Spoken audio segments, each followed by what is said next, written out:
So I watched the movie Hoppers the other day, the new Pixar movie that just came out, and it's a pretty good movie, pretty solid movie overall. There are these issues I have with it, ideological issues in the sort of messaging of the film, which just kind of bother me, and I feel I need to just talk about it, address them, and just sort of critique them as best as I can without having the actual movie handy to sort of pull clips from and sort of analyze that way. And, while I didn't go in expecting some sort of radical film or anything, it's a Disney movie, it's a Hollywood movie, of course, it's going to be some liberal nonsense, but I didn't think it would be like this egregious. I think it's very rare when you see a movie like this, egregiously liberal, egregiously kind of just status quo affirming, very supportive of non-violence, very supportive of trying to just get everyone to just get along and collaborate with each other, antagonistic forces to, collaborate with each other rather than try to advance the antagonism and try and maintain the struggle and, all that kind of stuff in a movie like this. And I'll explain sort of what I mean specifically by looking at a few specific things in the movie and look more generally at the idea of sort of social forces in direct antagonism with each other, in direct opposition with each other, and how you resolve that and so on. And I'm going to talk a little bit about the environment more generally, because this is a movie with a lot of ecological themes, environmentalist themes that should be addressed and critiqued. And then I'm sort of going to talk more generally about the idea of radicalism in general and what it means to be radical and the kind of false narratives around radicalism, political radicalism, social radicalism, and why we do what we do from the left, why the left, political left organizes and why we do, what we do. So the basic premise of the film is that you have this glade, this area of woodland that's going to be destroyed and be used to build a highway. And the protagonist of the film, she wants to save it, and she turns herself into an animal to work with animals and try to save this glade. Now, her methodology is to try and get the animals to move back there. And then she discovers why they'd moved away from this glade. And it's because they put up these machines, these fake trees with speakers on them to try and scare the animals away and try and force them out of the way, playing like these sounds that only animals can hear and really fucks with their brains and pushes them out. Now, this is a form of violence. When you are playing some sort of sound to hurt anything, you are committing violence against them. You are committing violence against animals. And the correct way to respond to this sort of violence is, in my view, by any means necessary. So when you are facing a sort of terrorism by a governmental body that is sort of invading your land, that is coming into your land, making an incursion onto your territory illegally, then I see no reason why violence isn't justified in that circumstance, when they're literally using violence as a means to force these animals out of their territory.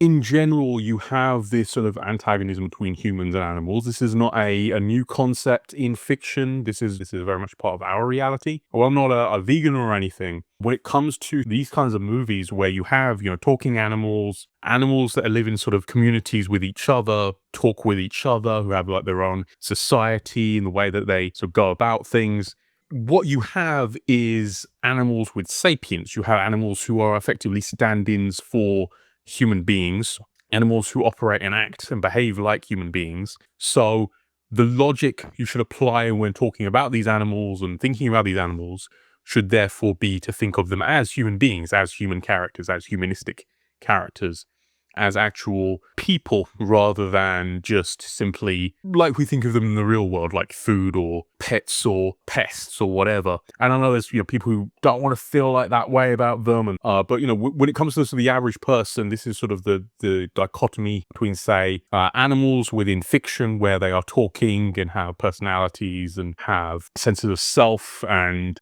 can make conscious decisions and things like this in a way that a human being could, versus animals in the real world, where they don't really have that ability to that degree. They aren't sapient beings in the same way that human is in the real world, or animals are in sort of fictional stories like this, especially in like Disney movies, Bambi, Finding Nemo, these kinds of movies. So my point is, when you have animals with sapience, you should think of them as people. You should think of them as people. So what you have is effectively an oppressed population. You have an oppressed population that is having its land encroached on, and this force that is doing it for its own economic needs, and this specific individual, I guess, for his more political needs, immediate political needs, to get re-elected or whatever. No, that is, effectively colonialism. That is a form of colonialism. These are people that are separate from yourself. They do not recognize your legitimacy, your governmental systems. They have their own sort of governmental structures, their own sort of territory, and their own sort of social structures. They're a completely separate nation from you, effectively. And we're using this sort of humanistic language to describe what's the separation is here. And when you're encroaching upon them, that is a form of colonialism, and just like colonialism in the real world, it is a violent act. It is a violent expression. You are forcing these people out. And it's hard not to bring real world current events, rather ongoing events, into discussion about movies that are made today. When, all you're seeing on the news and is, all the horrors and shit that's going on in the world. And then you go and try to escape to a movie, and then the movies are like these movies about forces that are antagonistic with each other, and you look at the relations between these forces and the nature of these relations between these forces, and they apply quite succinctly quite easily to other issues that you become very knowledgeable about in the last few years. So what I'm getting at is, like, you can compare the relationship between the humans in this movie and the animals in this movie to the relationship, the Palestine Israel sort of situation, where you have the Israelis sort of encroaching upon Palestinian territory and so on. Now, I'm not saying it's an intentional allegory. I wouldn't actually think that at all. I think there is an attempt more at universal applicability, because the way it sort of talks about everyone sort of getting along and working together and so on. And, some of it, I think, was more them thinking more about the environment and so on. We'll get to in a sec. But still, when you are making movies about this, like making movies where you have one group of people and another group of people, even those people are animals, and they are in this, they do have these like very clear relations with each other, very clear social relations with each other. You kind of help apply sort of real world issues, real world situations, that you can compare them to what's being shown in this movie. Israel-Palestine obviously isn't the only situation like Israel-Palestine. There have been many, many, many other examples of this kind of colonialism, this kind of encroachment upon other people's territory. But, either way, the resolution of this movie as to, what should people do, or what should the characters do in the circumstance, which is to, look for the good in everybody and see things from the other side. And let's all go to save the leader who wants to harm animals, who is literally harming animals to, build his highway. We should save him from being, quote unquote, squished by the other animals who are rising up and organizing themselves to squish this lead human in the mayor, hurting animals for his own machinations and desires. And I think it's perfectly valid. I think what they did, the action they were about to take against this mayor, was perfectly valid. I see no reason why doing that wouldn't be valid. And that's when you've got to remember you're watching a fucking kids movie. And it's like, the kids movie isn't exactly to say, yeah, murder's fine, that's how you get a PG rating instead of a U rating or G rating. But at the same time, it's like, why would you include that message in your movie at all? Do you really need to do the whole, murder's not good, or, killing is not good?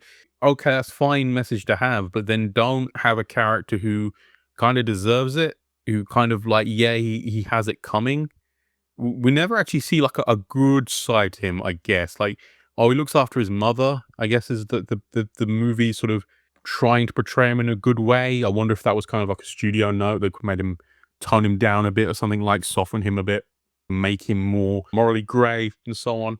But yeah, I don't see it. I think a guy like this who might think he's a good guy and everyone likes him and all this, but when you're going out and committing violence against another group of people, semi-genocidal violence against another group of people, then you should be, I don't know, I think any consequences against you are your own fault. Fuck around and find out.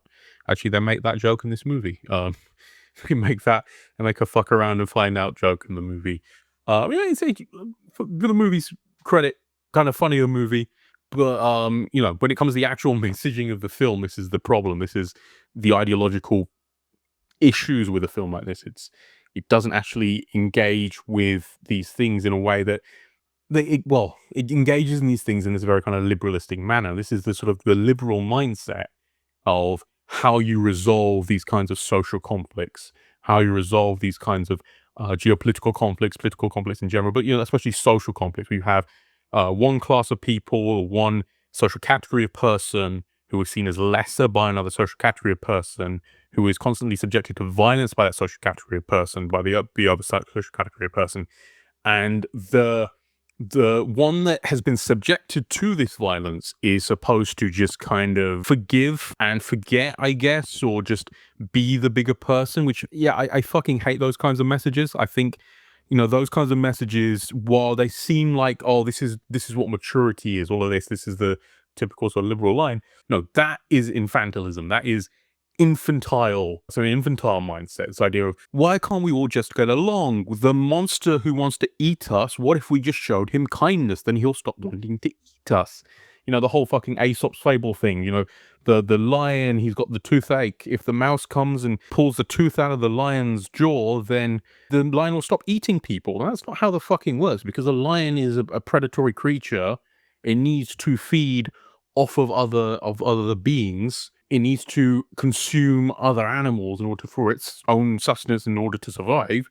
So it will continue, eating animals, no matter how many good vibes exist between you and the lion. And that's something that needs to be recognized. And that needs to actually be the sort of lesson you do teach to kids, because kids need to grow up learning that there are bad people in society. Not everyone has good deep down in them. And even if they do have good deep down in them, they are potentially dangerous people. They are potentially going to harm you, harm your family, if someone doesn't step in and take action, and whatever action that might be. We're seeing in real time right now, as at the time of recording, we're seeing a full-scale war between a couple of nations. One nation attacked the other nation, and that nation is now being, they fucked around and found out, basically. And I think that's kind of deserved, quite frankly.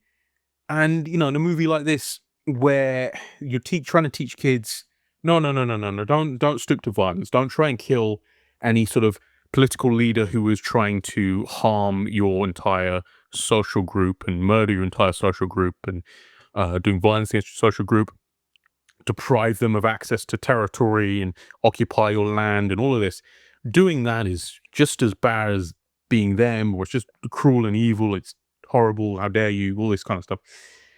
And it's the essence of liberalism. This is sort of the foundational sort of ideal of liberalism, because liberalism is all about promoting this notion, this idealistic notion of a social cohesion, of some sort of unity between classes and unity between social categories through kind of good vibes and I guess praying and hoping and wishing it will happen, rather than sort of addressing the immediate material contradictions that exist between different social categories and different social classes. When it comes to sort of rich and poor, the reason rich and poor people don't get along is not because poor people are jealous of rich people, or because poor people and rich people just have like a prejudice for each other or something like that. It's because fucking rich people have stolen the wealth of the poor people. They've stolen the life essence of the poor people. They extract surplus value from the poor people. This is why, to use a bit more of Marxist nomenclature, Marxist terminology, there is this antagonism between proletariat and bourgeoisie, between working class and capitalist class or ruling class, because of the economic exploitation of one class upon the other class, the exploitation of class by class. This is something that can't be resolved just by everybody getting along, right? You can't just like say, hey, everyone just get along, everyone, chill out. We can all be friends if we recognize the humanity in each other and the goodness in each other. And we can see that, we're all people too, and we don't need to engage in any kind of violence with each other, while ignoring the fact that no, the relationship between a billionaire and the person who with 10 quid in their pocket, 10 quid in their bank account, that relationship is an antagonism, and is an irreconcilable antagonism. And it is not something that you can sort of change with good vibes. Either do some fucking wealth redistribution, at least, bare minimum, or collectivize everything so everyone is equal, everyone is on the same social footing. If you don't want to do that, then, because elsewise what you're doing is just maintaining a violent relationship. You're maintaining a violent, coercive relationship. What you're doing is legitimizing the violence committed by one side and saying, that violence is okay, but the violence committed by the other side, no, that is, you can commit violence against supposedly lesser social beings, but the supposed lesser social beings are not allowed to then rise up in response. Like, that is what this movie is basically fucking saying. Like, there's this bit where I guess what is supposed to be the actual main villain of the film, which is like this butterfly, who's like, hey, fuck the humans, they squish us all the time, why can't we squish them back?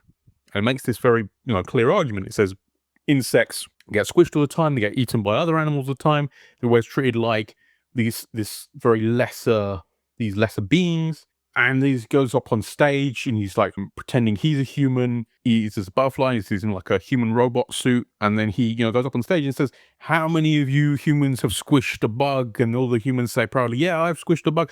And it's like, okay, so, in real life, who gives a shit about bugs? They're fucking bugs. Who cares, right?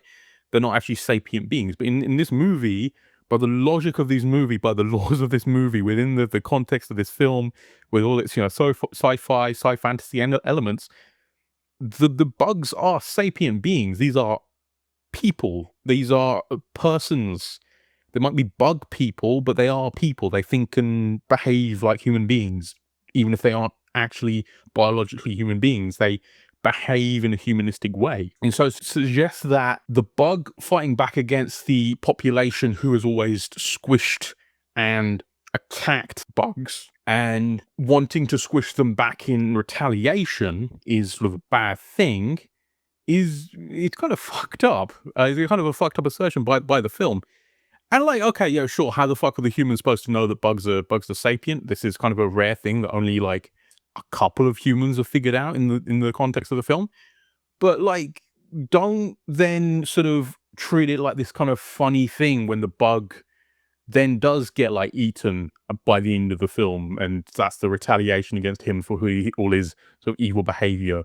And don't make it treat it like it's this completely evil thing. Why not treat him like a more of a morally grey character, like you treated the human like a more of a morally grey character?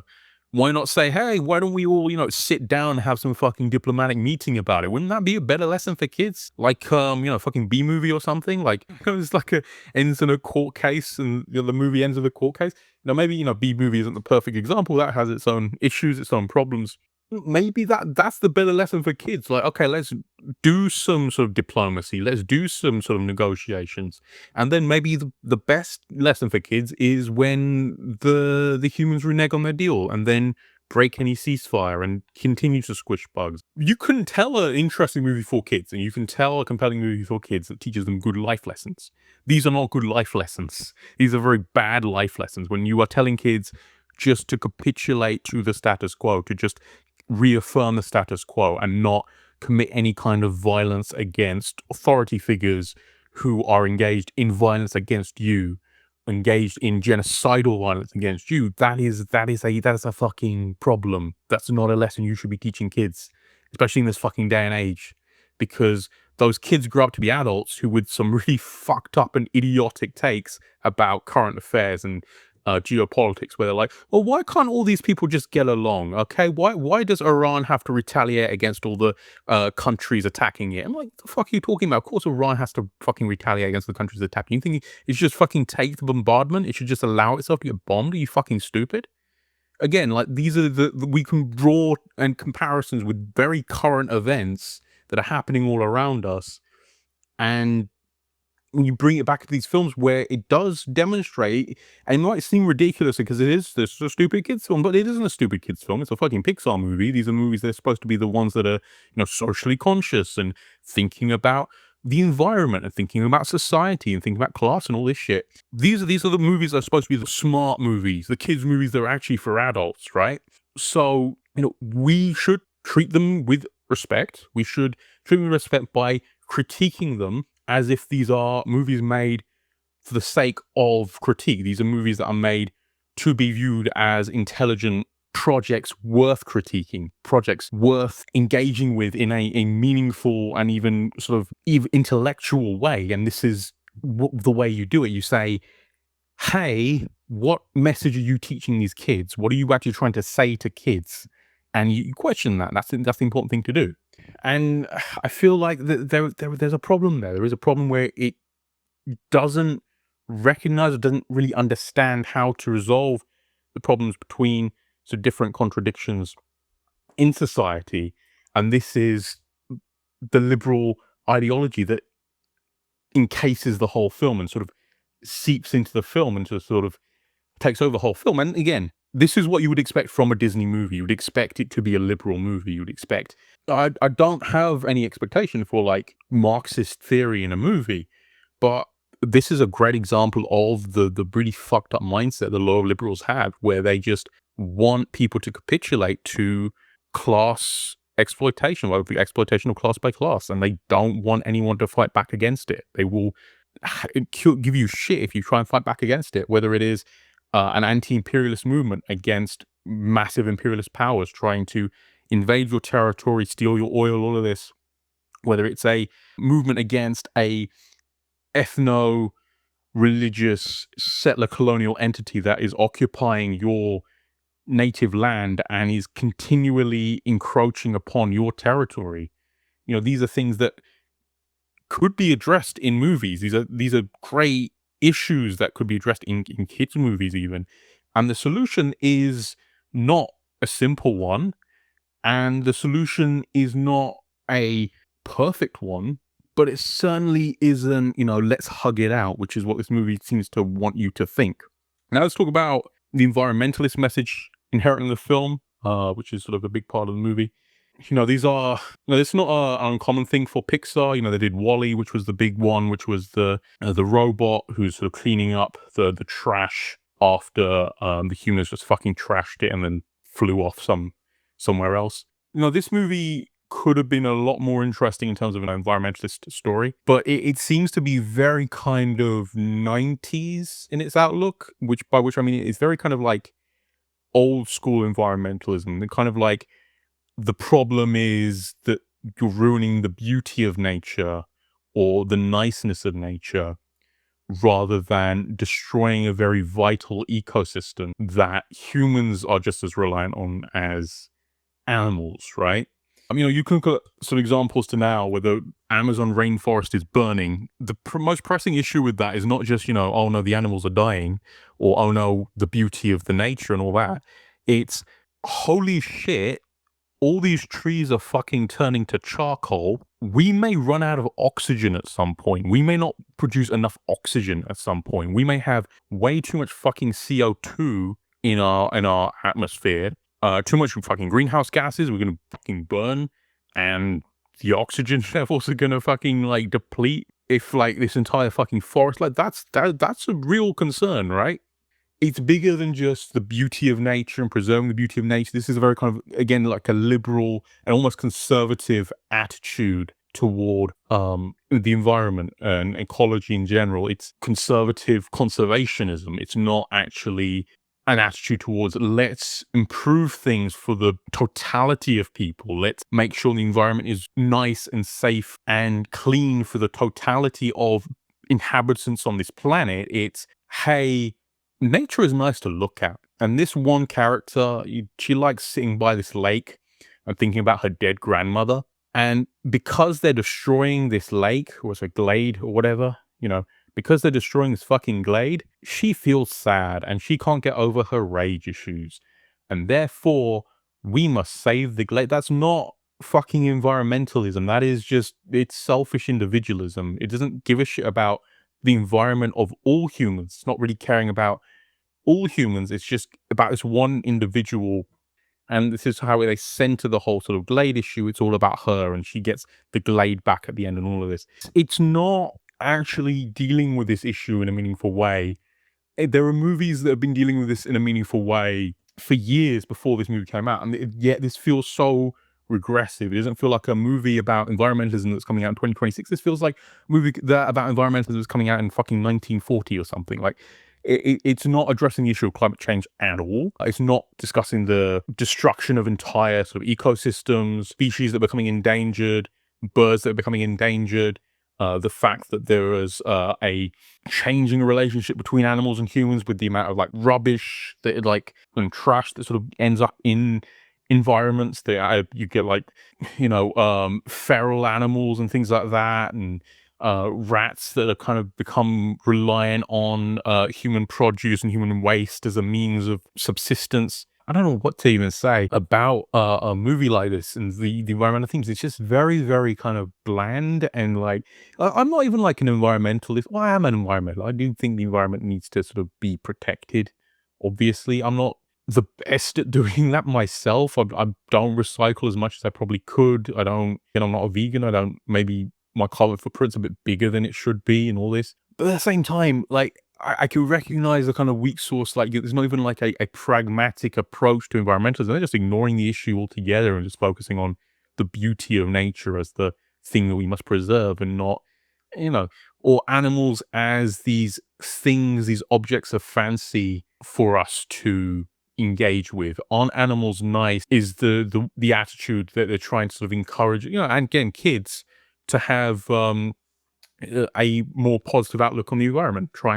That's not a good argument. They've been trying that for years. This idea of like, hey, we need to solve the problems of climate change, etc. Because aren't animals cute? And aren't animals great and lovable? Don't you love beavers? Don't you love ducks? Don't you love fish?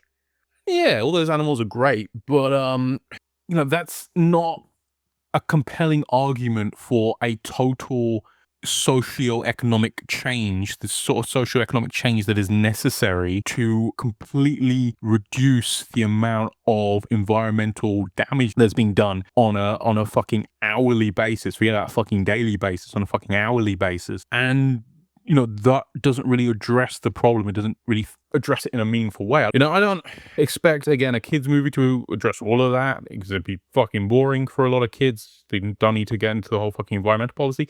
I mean, you could do it in an effective way if you're creative enough, if you're imaginative enough, if you've got the means to sort of, if you've got the ability to write an allegory like that is all encompassing about the true issues in the environment.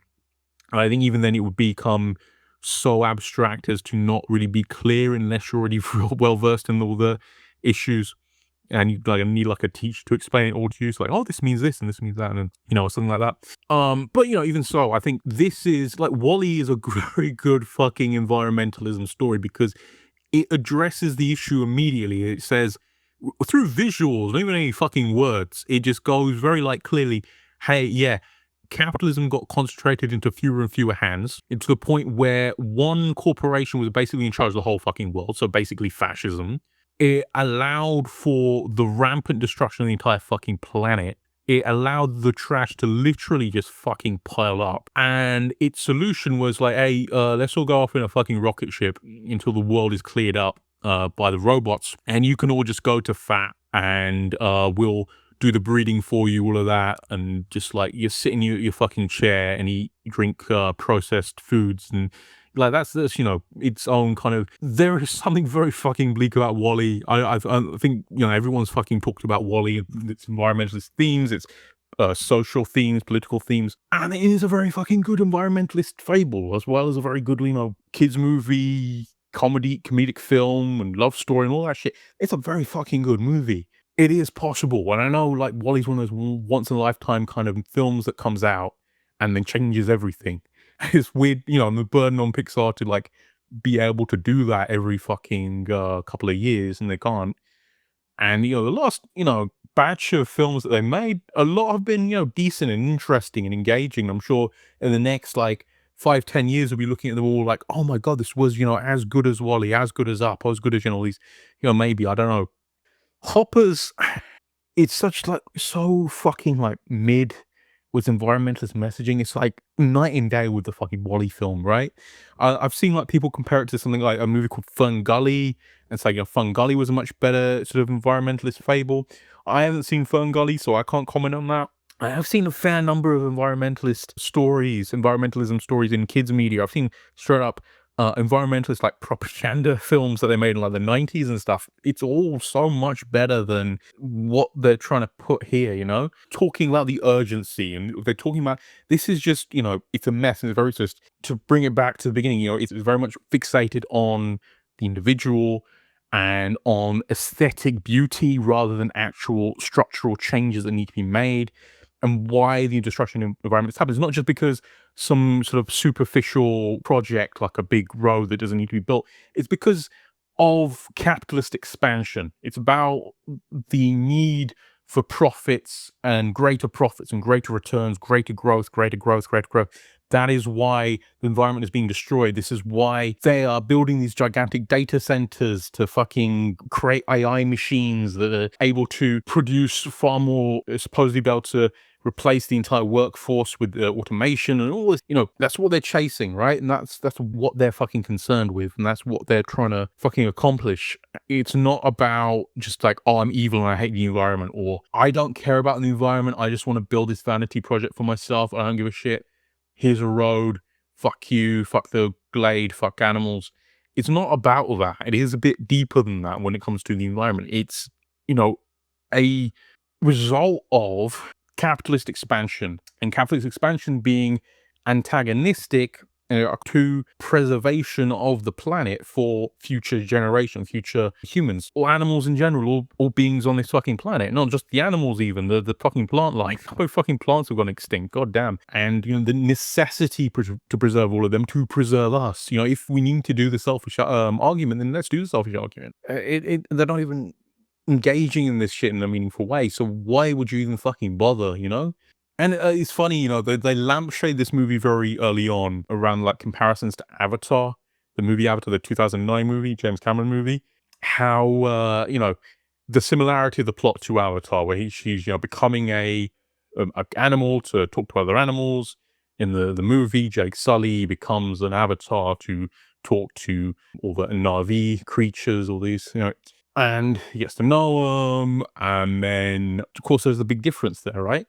And between the first point as well as the second point, in Avatar, they are very much radical. They are willing to go further, and it encourages this kind of radicalism. It encourages resistance against oppressors. It encourages resistance against imperialism, against colonialism, against these forces that want to destroy your home, destroy your environment, destroy all this. And Hoppers, on the other hand, says, nah, don't do that.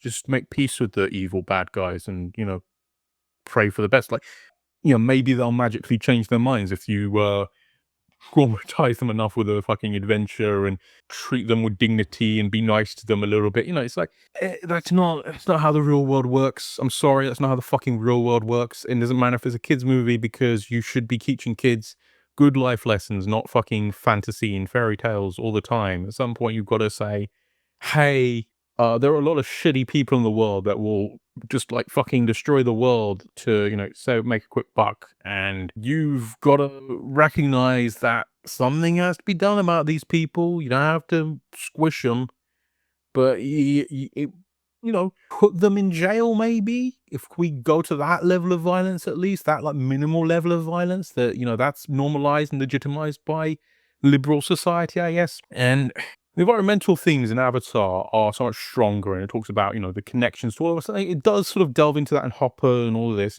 but it makes very clear, like, corporations destroy the Earth, destroy the entire environment on Earth for their own expansion, for their own some needs, and try and enrich themselves. And now they're going to other planets to extract new resources to fuel their dying planet to try and save the Earth. And the movie says, fuck that.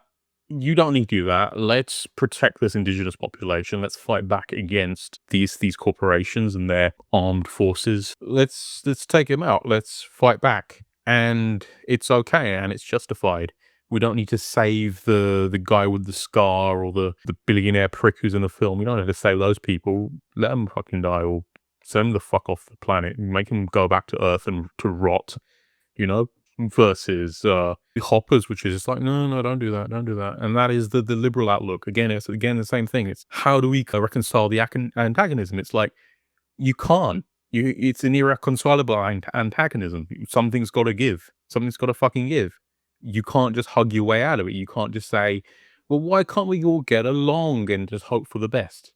You can negotiate. You can work towards a sort of diplomatic solution, yes, but the other side will more than likely not honor the negotiations, will not honor that diplomacy unless there is some form of coercion that keeps them in line, unless there's some sort of coercion that will prevent them from wanting to renege on it. You've got to have a balance of power, not simply power on one side and just subservience and minimal pushback on the other. That's how liberals want the left to behave in the face of fascism. That's how liberals want the colonized peoples of the world to behave in the face of colonialism. That is what liberals want racially oppressed people to do in the face of racism. They just want people to, pray and hope for better. And that's just not how things work in the real world. Non-violent activity, this idea that, all the best things that have happened in society, all the progression in society has happened just because people were good and good people were in government, and we just evolved naturally to become a bit more tolerant of women or more tolerant of gay people, more tolerant of black people or whatever. And that's not a real thing. That's not how things work. People didn't become more tolerant just because they became more evolved. They became more tolerant because they were pushed to become more tolerant by organizations led by these social groups, and sometimes violently. The suffragettes in Britain were violent. They fucking beat up Winston Churchill. That's not even a joke. Fucking suffragette beat the shit out of Winston Churchill. Look that up. That's a real thing, right? And we look at the Stonewall riots, we look at all these other movements, and then of course the entire fucking anti-colonial movement. It was not just peaceful fucking Gandhi in the fucking streets with his fucking nappy on saying we should boycott British goods and, let me sleep with my underage niece. It was more than that. It was actual people with fucking actual guns putting pressure on the British Empire at every fucking stage, every fucking turn. The peaceful shit didn't fucking work. They were assembling peacefully, they got fucking shot at and killed. When they actually had guns to fight back, then it was like, oh shit, what the fuck's happening here, right? You look at Yemen, the British trying to put in a puppet government in control of the whole country to make sure that the British could maintain control of the oil. And the Yemeni people rose up against the puppet government and said, no, fuck that. We want a proper communist government. And they nationalize the oil for their own uses, not just oil wells and oil fields, but the actual fucking refineries as well, which so they had not just the raw materials, but they had the productive capacity as well, which is fucking like some good shit, right? My point is like, this is what it means to engage in struggle. It's not passive. It can't be passive. It can't just be peaceful. You have to get fucking in people's fucking faces. You have to get coercive. You have to really fucking push them and struggle against them. You can't just let them walk all over you. And this movie has this message of like, oh no, you've got to appeal to their good side. Whenever the protagonist does get a bit aggressive and does get pushed a little bit harder against them, that's when things don't turn out in her favor. But when she sits down and understands the humanity of this other person and sees them as human, all this shit, then okay, And this, brings me to the final thing, where there's this constant theme in the movie about like this character, the main character, having a lot of rage. She's a young woman. She's got quote unquote rage issues, anger issues. The only way she can deal with them is if she's sitting on the rock in her glade and listening to the animals. That's how she's able to find peace in all of this. When they chase away all the animals, when they try to destroy this glade, then like, oh no, she can't find peace, and the rage is coming back, and she can't control herself. She's struggling to breathe and struggling to find peace and all this. Throughout the movie, it's the whole thing. And I just fucking hate a fucking theme like that. Especially when I thought we were moving away from shit like that. We were moving away to shit like, hey, don't feel your feelings and don't be angry, just sort of breathe and let it go, all this kind of shit. No, she has every fucking right to be angry. She should be angry. She should be allowed to feel those feelings. She's allowed, women are allowed to be fucking angry. They should be allowed to be fucking angry. And it's so fucked up when, like, it was fucking Disney who made, like, Frozen. Frozen, a movie where it's all like, hey, it's okay to feel your emotions. It's not good or healthy to just bottle up all your feelings inside. And they made a whole fucking hit song about letting it go and shit. That's a fucking good, that's an even better fucking movie. 12 years ago now, that movie came out. Like, how have you regressed so far? You're making these kinds of archaic ideas about how women should just be, you know, peaceful little doves and not do anything too untoward and not feel their feelings and not be angry and all this. Fuck movies like that, man. Fuck this movie. Like, you know, I think the more I talk about this movie, the more I fucking hate this movie, even though there are so many like good aspects to it. The animation's great. The voice acting is fucking great. The characters are well written for the most part. It's just the fucking writing. It's just a story. It's like really, and that's the important thing, isn't it? It's the story lets this shit fucking down. And when you're making a movie about a woman, a young woman, again, for kids, and this is the message you're teaching kids is you are not allowed to be angry in a time more than ever where you should feel angry. It's just saying, hey, yeah, don't worry about all that. It's fine. Just, yeah, stop being angry. It's cool. And, you know, she does this like soliloquy at the end, which is like, well, near the end, which is like, you know, I feel so helpless all the time. I feel helpless about, you know, I can't change anything or, you know, make the world a better place. And it's like, you're trying to speak to the audience there. It feels like you're trying to speak to the audience there. And are you saying like, yeah, don't feel your feelings and you feel like the world is shit. Just listen to the animals and be peaceful and shit. And it's like, that's just not how things work. No, use that anger, channel that anger. The best way to get over that anger is to get out in the fucking streets with other people who feel the same way you do. And then you get to get it out together and you feel better afterwards. You feel so much fucking better afterwards. When you're sort of cooped up all the time, just trying to bottle up your emotions, then it's gonna get fucking worse. When you're out allowing your anger to just fucking protrude from your fucking gut and just, you know, letting it out and just be like, fuck the world. Like, that's healthy. That's so fucking healthy. It's so much more fucking healthy than what this movie is suggesting, right? It's not just, you know, Frozen. It was the fucking Captain Marvel movie. There was a theme where it's like, you know what? She should be allowed to feel her emotions. She should be allowed to be, you know, these are good messages. This is good messaging. Feeling emotions is good. Are they really like going this backwards? Because, you know, it has the woke, quote unquote, protagonist who's a Japanese tomboy girl who, you know, skateboards and is an environmentalist and all this. And, you know, so, you know, on the surface, maybe it's kind of a woke movie, but really there's nothing woke about it. It's not fucking conscious at all. It's not socially conscious. It's not environmentally conscious. It's not conscious about gender issues, not conscious about economic issues. It's not conscious about political issues. There's nothing here. There's nothing of substance, really.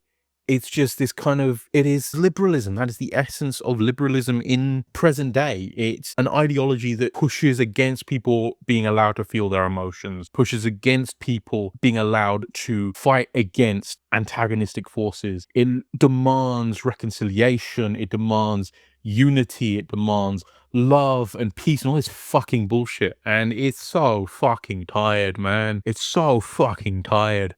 Yeah, that's Hoppers. That's the movie Hoppers. I think go and see it if you like animation. If you're like an animation person, you'll enjoy that aspect of the film. And I like that aspect of the film. I like, you know, a decent sort of attempt. You know, I'm a bit of an animation nerd myself. Like, I get that aspect. But when it comes to the core themes and ideas of the movie, if you are any degree of like a genuine radical, you're gonna fucking hate this thing. Anyway, I give it a 8 out of 10. No, no, it's decent. It's just the messaging's fucked. I don't know how the fuck do I end this video. Okay, end the video. End the video.